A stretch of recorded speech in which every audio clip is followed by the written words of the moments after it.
It's the darkest secret someone has kept from you. I had a friend that came back from Afghanistan with pretty bad PTSD. He became a heavy drinker and would often get blackout drunk.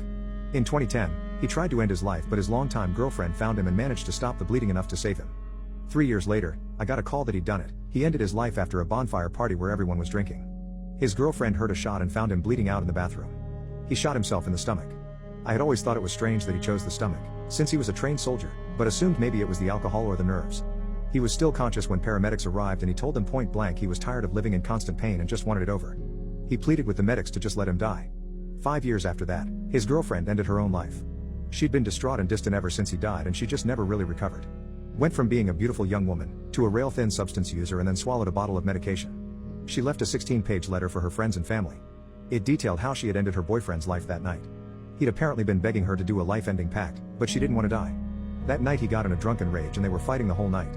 He grabbed his firearm and locked himself in the bathroom, threatening to do it. She talked him into letting her in by saying she was ready to die as well. She claims she went in there hoping to talk him down yet again, but something about the look in his eyes changed her mind. He was the love of her life and she just snapped. She couldn't watch him suffer any longer.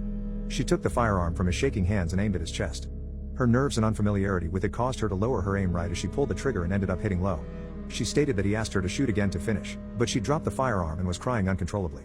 It was at this moment that he realized she wasn't ready to go, so he picked it up and calmly asked her for a hand towel. She wrote that he wiped the grip of its fingerprints, and then placed it in his hand and told her to walk away so you don't have to see this.